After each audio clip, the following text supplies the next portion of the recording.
వేటకు వెళ్లే మత్స్యకార సోదరులకి కార్డులు లేదని చెప్పి ఇన్సూరెన్స్ లేకుండా చేస్తున్నారు.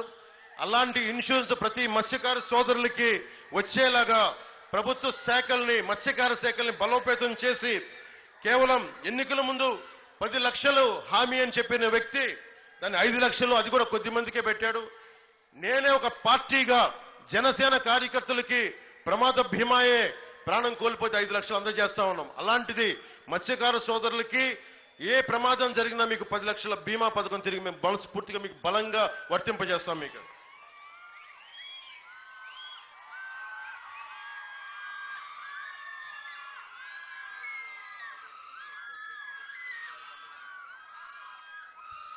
అలాగే శెట్టి బలిజ గౌడ సోదరులకి ఎక్సైజ్ కేసులు పెడతా ఉన్నారు.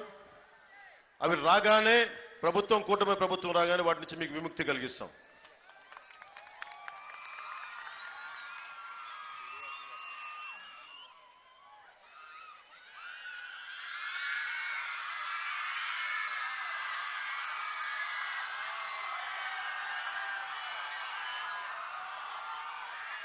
ప్రసాద్ రాజు గారికి నర్సాపురం ఎమ్మెల్యే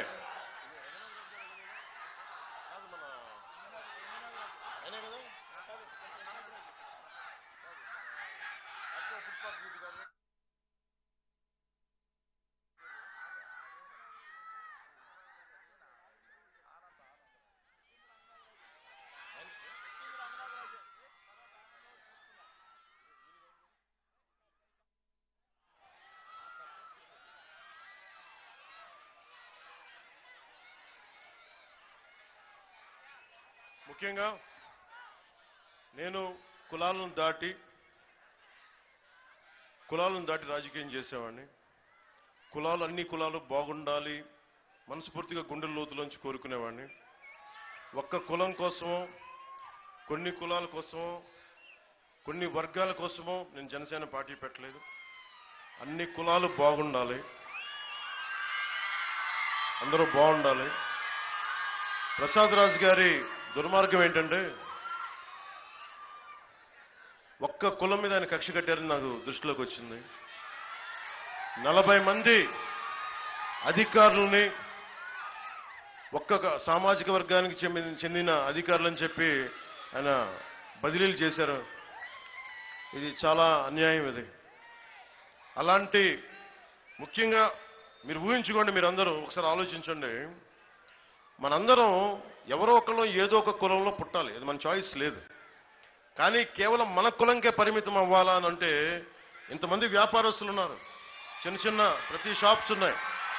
ఒక కులాన్ని నమ్ముకుంటే ఎవరు వ్యాపారం చేయలేరు, ఒక్క కులాన్ని నమ్ముకుంటే ఎవరు ఏది చేయలేరు.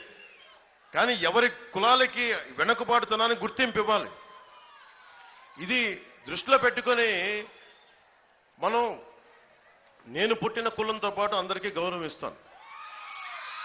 కానీ సమస్య ఏంటంటే జగన్ ఆయనకి కాపులు ఓట్లు కావాలి, కానీ కాపుల్ని అందరూ నచ్చ తిట్టించాను. నేను ఎప్పుడన్నా కేవలం కాపులకే నేను పార్టీ పెట్టాను నేను ఎప్పుడన్నా చెప్పానా?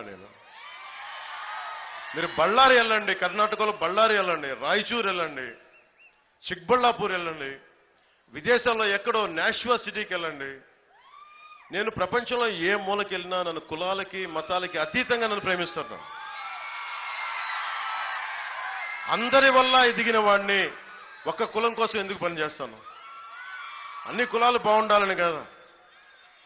కానీ నన్ను ఒక కులానికి పరిమితం చేయడానికి కేవలం కాపు నాయకుల చేత తిట్టిస్తే ఇవన్నీ అర్థం కాని ఈ చిల్లర పనులు చూస్తూ ఉంటే నాకు జగన్ చూస్తే జాలేస్తుంది.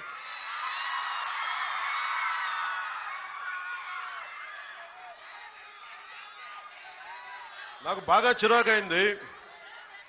మీరు ఊహించుకోండి, ఆలోచించండి ఒకసారి.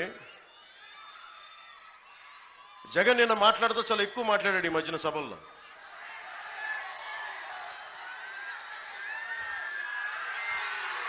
ఏదో ఓజీ పోస్టర్ చూపిస్తా ఉంటా.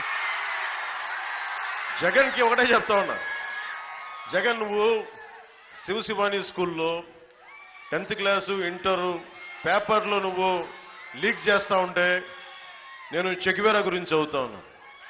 విప్లవ నాయకుడు చెగివేరా గురించి, నోమ్ చోమ్స్కీ, చాలా పెద్దోళ్ళ గురించి చదువుతా ఉన్నాను. ఈ చిల్లర ఎవరాలు ఆపేసే నా దగ్గర. నువ్వు బూతులు తిట్టినా, మీరు నన్ను నానా మాటలన్నా నేను చాలా తెగించిన వాడిని. నా తెగింపు ఎంతో జగన్కి తెలియదు. నువ్వెంత ఊహించుకుంటే దానికంటే 10 ఇంతలు ఎక్కువే ఉంటాను నేను, గుర్తుపెట్టుకో. నాకు భయాలు లేవు. నాకు ప్రతిరోజు రాజకీయాల్లో పార్టీ పెట్టడానికి నేను తప్పిపోయిన నర్సాపురంలో సాక్షిగా చెప్తున్నా. రాజకీయాల్లోకి రావడానికి నేను చాలా ఆలోచించాను. నిలబడగలమా లేదా, తట్టుకోగలమా లేదా. అన్నిటికంటే కూడా నేను మొన్న తెనాలి సభలో కూడా చెప్పాను. ఒక సమస్య గురించి మాట్లాడాలంటే చాలా కన్వీనియంట్ గా, రైట్ గా నేను డిప్లొమాటిక్ గా మాట్లాడాను. ఒక తప్పుని ఒక తప్పుగా చెప్తాను. ఒక సమస్యని వేలెత్తి చూపించానంటే అది వేలెత్తే చూపిస్తా. ఓట్ బ్యాంక్ పాలిటిక్స్ నేను చెయ్యను.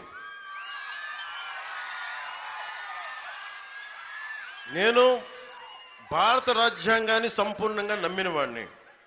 భారత రాజ్యాంగాన్ని సంపూర్ణంగా నమ్మినవాడు రాజకీయం చేస్తే ఎలా ఉంటుందో జనసేన చేసి చూపిస్తుంది. జగన్ ఏ మూలకెళ్ళండి, వాళ్ళు ఏ సామాజిక వర్గాన్ని పెట్టుకుని, ఇక్కడ ప్రసాద్ రాజు గారు కానీ, అక్కడ జక్కంపూడి రాజా గారు కానీ, అటు ఎవరన్నా ఏ కులస్తులైనా కావచ్చు, ఏ సామాజిక వర్గమైనా కావచ్చు, జగన్ గొడుగు కిందకి వెళ్ళగానే అందరూ రౌడీజాన్ని, గుండాయిజాన్ని నమ్ముతూ ఉన్నారు ప్రతి ఒక్కరు. ప్రసాద్ రాజు గారు కూడా చెప్తా ఉన్నా, ప్రజలకు కూడా నేను చెప్తా ఉన్నా, జగన్ కి ఊహ ఏంటంటే నేను ఒక నాయకుడిని అనలేను అని. అతను అంటే అతని కులస్తులందరూ మాకు ఓటేయరు అని. ప్రసాద్ రాజు గారిని తిడితే ప్రసాద్ రాజు గారినే తిట్టినట్టు, ఆయన సామాజిక వర్గాన్ని తిట్టినట్టు కాదు. అది శ్రీనివాస వర్మ గారిని అడగండి. అలాగే నేను చాలా మంది, నేను బయటికి రాగానే చాలా మంది ఆయన కాపలా కుక్కలు చాలా బయటకు వస్తాయి, ఆయన పెంపుడు కుక్కలు చాలా బయటకు వస్తాయి. బయటికి వాళ్ళందరికీ చులకన ఏంటంటే పవన్ కళ్యాణ్ మా సామాజిక వర్గం కాబట్టి మేము ఏదైనా అనొచ్చని తన్ని తగలేస్తాను. ఇలాంటి పిచ్చి వాగుళ్ళు వాగారండి.